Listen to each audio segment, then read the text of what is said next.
This is Lindsay and this is Corey, and each of them has written a story for today. We'll be taking up Lindsay's story first, and we'll take up Corey's story. But first, we're going to talk about a classic, famous American story by Ernest Hemingway called Indian Camp. So this story has all the quintessential elements of a classic Hemingway story. The nature of the style, the movement of the story, the pacing, what is put in and particularly what's left out, what is implicit, what's implied. Just a minimum of characters, no last names, characters who are related to one another in ways that might be a little bit mysterious, but if you read it carefully, you can figure it out. So people who are used to reading a story by Henry James, let's say, or Edith Wharton, reading this story, or Willa Cather, reading this story, the average reader might very have really wondered what it was about. And the average reader at that time would have felt the ending was just totally almost shocking because it's so abrupt. And readers at that time were used to a more rounded ending. Readers were used to being told what to think. And in a story by most of Hemingway's contemporaries, the characters in the story, at least one of the characters, would have certain thoughts that would tell the reader what to think. Now, Hemingway leaves all that out. He leaves a lot of things out. Therefore, though he wrote the story a long time ago, it still is very contemporary. In some ways, it seems completely contemporary of our time. So just anything you want to say about the story as a reading experience? Just in general, it just makes me think about how much Hemingway trusts his reader to kind of co-create the story alongside him, which is true of most of his stories that I've read. And it strikes me that takes a lot of confidence in your reader, because you have to relinquish some control there and leave room for misinterpretations and things. I think maybe as young writers, I know this is a problem for me, you want to direct somebody's emotional response very closely. And if you write in this style, that's just not a possibility, or it's less of a possibility, I would say. Yeah, that's a very good point, that he trusts his readers to read carefully. So you really have to read the story more than once. Hemingway is easy to read, but he's not easy to understand. Yeah. And the famous Hemingway dialogue seems as if it's natural, but it's really stylized, and people don't actually talk that way at all. It's a sort of almost like a postmodernist sort of appropriation of how people talk, but it's not really literal. Then we notice the vocabulary is scaled down, so it could be the vocabulary of a boy about 8 or 9. I think that's how old he is. I love that beginning. At the lake shore, there was another rowboat drawn up, period. The two Indians stood waiting. It's just a beautiful opening because it just sets that scene, that first little paragraph, and then Nick and his father got in the stern of the boat and Indians shoved off. And then Uncle George sat in the stern of the camp rowboat, so there are two boats and these different Indians who are rowing them. But the first paragraph sets that scene, which is impersonal, and then the next one brings us immediately that intimacy of Nick. And then Nick heard the oarlocks of the other boat away ahead of them, so we know we're going to be in Nick's head. The second paragraph, we don't know that yet. But the third paragraph, we're in Nick's consciousness. Then Nick lay back with his father's arm around him, which is so touching. And again, it's very unusual in Hemingway, this sort of physical presence. So we know that he's really a little boy. We will wonder later why on earth the father brought the little boy out with him, and we wonder, what kind of judgment was that to bring a little boy to attend a childbirth, basically, especially at a time in history when men went nowhere near a delivery room, and men were not welcome, and to bring a 9-year-old boy there seems really strange. So what else about the story strikes you? Tell me what you think Uncle George is doing there. Yeah, I think how I read it is it seems like George is the father of the baby who's being delivered. And that's kind of played upon where he's lighting cigars and this kind of celebratory, you know, Labor Day sort of, you know, she's delivering a child, but it's almost a parody. Yeah, a parody of it. Kind of vulgar. Yeah. And Corey, did you have any thoughts?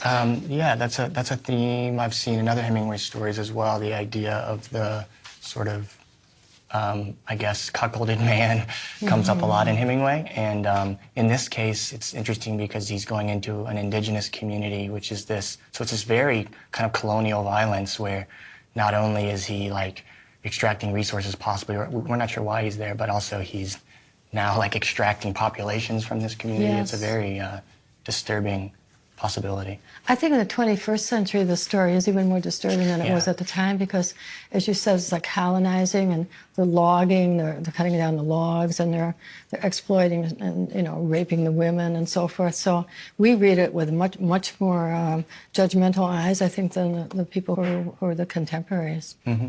But what I love about this story is the spareness and then the beautiful ending. It's such a thrilling ending. The sun is coming up over the hills. It's like this new day. A bass jumped, making a circle in the water. Nick trailed his hand in the water. It felt warm in the sharp chill of the morning. So the ending is very carefully written after this dramatic dialogue. And we feel that the story is now coming to an end with some meaning. So what do you make of the last two paragraphs? Yeah, I think it's, we also have this sort of very kind of sensual, like his hand is in the water and the sun is coming up over the hills. There's a lot going on with nature there. It almost seems like it's going to be uplifting. But then this last paragraph, it ends on sort of this very delusional note. It's very beautifully written, isn't it? Mm-hmm. It's sort of like the camera's moving out now, and they're moving along. Corey, did you have any thought? Well, just it's worth pointing out the strength of the dialogue, obviously, right? I mean, as you mentioned earlier, there's no tags. It's just line, line, line, line, and to pull that off is very, very hard, and you're right there the whole time. I don't think Hemingway very often gives you the sort of uplift after the downturn, so it's kind of nice to see the boat scene, despite the fact that it's delusional, is this kind of scene of, as you said, sensuous beauty. Mm-hmm. That's such a wonderful, sensuous observation that you would only know if you were somebody who spent time on the water. The morning air is cool, but the water still feels a little warm. And the idea of the fish jumping, it's like new life is coming and the sun is coming up. Now, this is, I think, a wonderful ending. In the early morning on the lake, sitting in the stern of the boat with his father rowing, he felt quite sure that he would never die.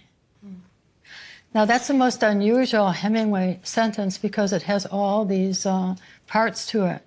Most of the sentences are short and declarative, but here, in the early morning, on the lake, sitting in the stern of the boat with his father rowing, he felt quite sure that he would never die. And you can really unpack that sentence. There's so much meaning, like the idea that the father is rowing the boat and he's safe and protected by his father. The little boy feels quite sure that he would never die. So it's almost as if there's an emphasis on the word he, that he felt sure that he would never die, or he would never die, but he feels protected by the father. In Our Time is one of these great works of American literature. When it came out, people didn't know how to read it. I mean, there were a few people who read it, of course, and he got great reviews. But the average reader, I think, would have been quite puzzled by it. So the typical Hemingway story, and this is very famous, and I'm sure you all know this, but Hemingway talks about literature being an iceberg. And you see only the visible part, which is a small fraction. So the iceberg goes beneath the surface of the water, and all of Hemingway's short stories, especially these early ones, they have this dark, enigmatic quality to them. So what's under the water is implied, but you don't know it, you know. So it's the acknowledgement of death that Nick is rejecting, and he thinks he's not going to die. The father and Uncle George are much closer to the actual experience of the death, and they know that somebody has been driven, the Indian man has been driven really to commit suicide. So just one last thing about why the story is important to read. First of all, it's a masterpiece of brevity. There isn't anything that's extraneous. I've seen part of an early draft of this, and it's so shocking. Right on the first page, there was a little paragraph, Nick remembered church the week before. I thought, no, that's not Hemingway. You know, like, he wrote that paragraph, like Nick remembered when he was church the previous Sunday, and then he obviously, when he read it, he crossed it out. And it seemed so important that he took that out, because there's no backstory. Mm-hmm. And Hemingway almost never has a backstory. The characters move very swiftly, and you don't get dragged down. There's not accumulation of the past. So that's sort of the feeling of modernism and the 20th century and moving quickly. Now, just one final thing. When Hemingway was this young writer, he went away to live in Paris, and he was writing in longhand. And he would write about his memories of being in northern Michigan. And so he would write maybe for a couple of hours. He would be writing, just writing. And then he said, and then I wrote my first true sentence. Now that could be an hour later or 2 hours, maybe it could be the next day. So the first true sentence of this story is the one that's here. So we don't know everything he threw away. So I think that's so exciting and such a great idea for a writer to know that Hemingway would sit and write like preliminary, just writing and writing and writing. But then at one point he'll write a sentence that's my one true sentence, and that's the beginning of the story. I feel that's sort of triumphant.